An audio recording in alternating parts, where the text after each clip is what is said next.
The intersection between the military and science during World War II had enabled some of the most horrific acts humanity had ever seen, or rather, done to one another. Science, and medical science in particular, was such an integral cog to the machine that was Hitler and his Third Reich, that scholar E. Ernst went so far as to say in the International Journal of Epidemiology, without the doctors' active help, the Holocaust could not have happened. In fact, as one SS physician revealed, the presence of doctors at the Nazi gassings were strictly mandatory, under the pretense of medical supervision.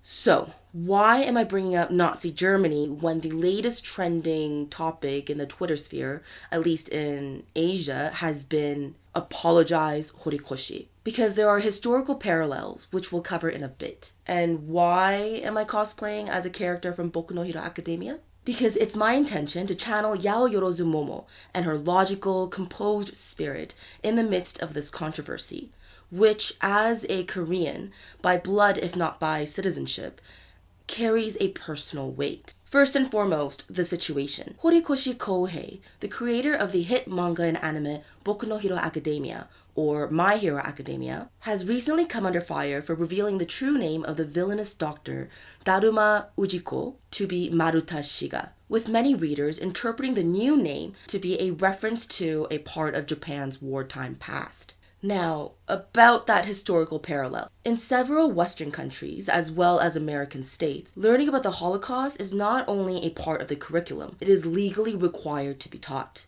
But what so many Westerners are completely unaware of is the fact that similar atrocities were taking place in the East, concurrent to and even preceding the Holocaust. It's estimated that 10 million people were systemically murdered by Nazi Germany.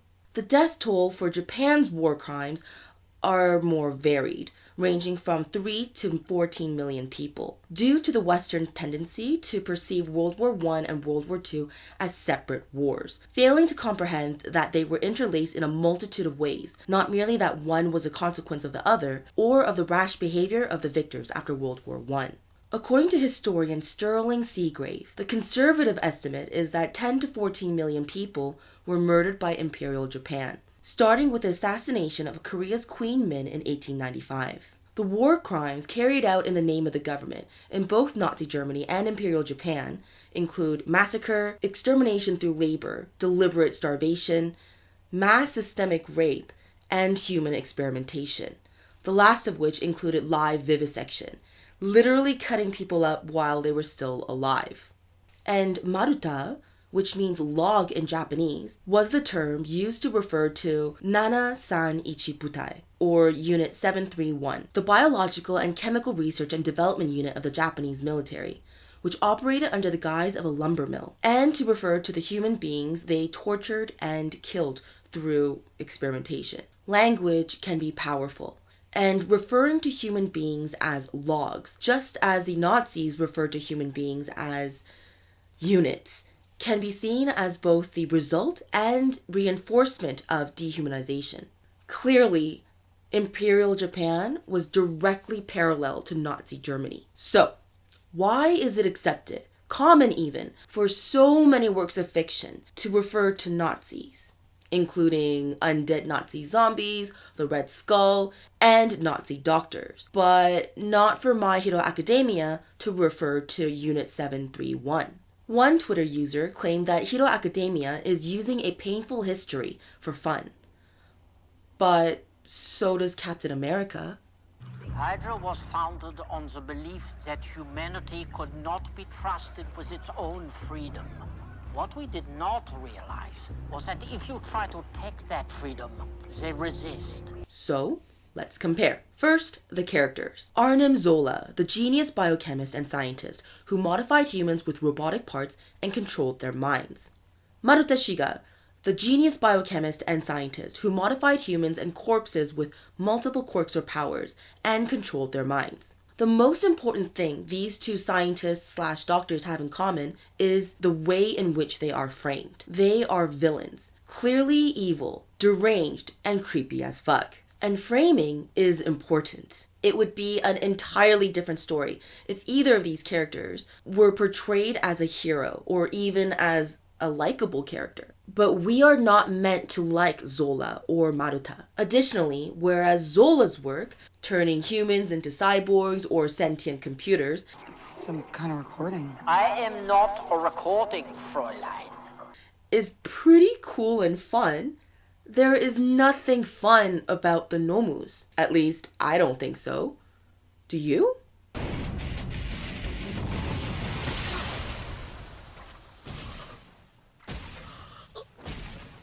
I think Nomus are straight out of a nightmare.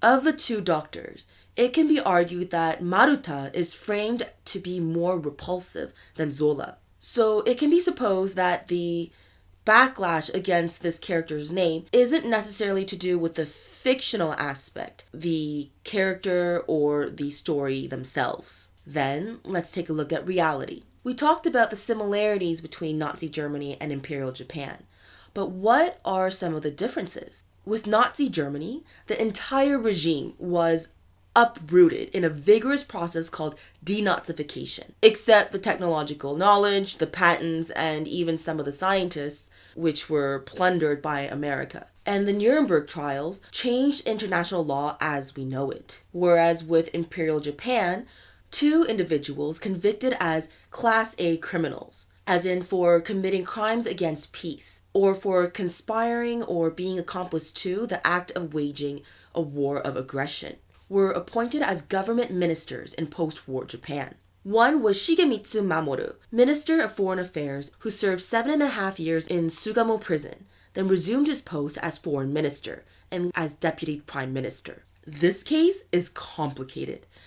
I mean, this whole ordeal, all this history and all these lingering ramifications are all complicated. But with Shigemitsu, he was openly opposed to the war, and he also argued for the equal treatment of other Asian countries. The other was Kishi Nobusuke, who served 3 years before being acquitted. This case feels less complicated. Kishi was a chief industrial planner for the puppet state of Manchukuo, and was known as Showa no Yokai, the demon of the Showa era, and as America's favorite war criminal. The leader the US initially selected to secure its interests in Japan and the Pacific was Nobusuke Kishi, a war criminal famous for his brutality, who oversaw the use of coerced Korean and Chinese labor in Japan's Manchurian munitions factories. Kishi went on to serve as a prime minister of Japan from 1957 to 1960, and was an instrumental part in the creation of the LDP, the conservative political party which has been almost continuously in power since 1955. Kishi's success suggests that even war crimes can be forgiven under the right circumstances. And we shouldn't judge an individual based on the sins of their family members. But the reality that the current Prime Minister of Japan is the grandson of Kishi Nobusuke, a Class A war criminal fundamental to the war machine that was Imperial Japan, is symbolic. The rising sun flag controversy is a symptom of the same issue. While I don't personally believe it's fair to compare the Nazi flag with the rising sun flag, since the latter was used in Japan since the Edo period, like 200 years before Imperial Japan, you can kind of see why people are upset. Honestly, I don't believe that any of this bullshit, that these enduring echoes of Imperial Japan are Japan's fault. I actually blame the Allied forces. The reason they didn't make the same initiative to remove the influence of Imperial Japan in every aspect, socially, culturally, politically, economically, as they had done with Nazi Germany, was because they needed a government over which they had some control in order to serve their own self-interests in Asia. But let's move beyond the nation state and geopolitics. What about recognition from both the citizens and the government as a community? Mandatory education about the Holocaust is usually implemented in detail. In German high schools, a whole week project is dedicated to the Holocaust, giving importance to history on site and visits to museums. One history teacher even has an annual field trip to a cemetery, during which students take care of the graves of those who died under Nazi forced labor. Even in Toronto, Canada, our Holocaust education was supplemented with resources other than textbooks, like Schindler's List. And Holocaust denial is illegal in several countries, including Germany. Whereas with Asian Holocaust, while apologies have been made in the past, education is sorely lacking. And this lack in education is in no way limited to Japan. This is not to say that I was a model student, like at all, especially in history. And this also isn't to impugn the education system in Canada, because again, I was not a good student. Like, I was pretty shitty. But the only historical involvement of Japan in World War II that I walked away from school with was A, Pearl Harbor, and B, the atomic bombings of Hiroshima and Nagasaki. And the literature we had to read in school included a book told from the perspective of a Japanese Canadian child and the time they spent in Japanese internment camps in British Columbia, as well as Sadako and 1,000 Paper Cranes, based on the true story of a Hiroshima girl who developed leukemia from the radiation. I can't remember the name of that first book, but I do remember that both were heartbreaking. So, by the age of 11 or so, my feelings towards Japan regarding World War II were of empathy and moral outrage on their behalf. The Japanese internment camps in British Columbia are a scar in Canadian history. And the dropping of the atomic bombs, an unthinkable war crime which killed between 129,000 and 226,000 people, most of whom were civilians, is a scar in our collective history. However, I had no idea of the crimes against humanity committed by Imperial Japan against countries in the Asia Pacific, including Russia, China, and Korea. And I'm Korean by birth. The only reason I found out was because my mother told me. And the only reason she told me was because it was clear at a certain point that my obsession with Japanese popular culture was growing stronger and stronger, which it still is, like to the point that I moved to Japan. Did you notice the tatami mats and the sliding doors? Or the majority of my videos? And I fall more and more in love with this country every day I'm here.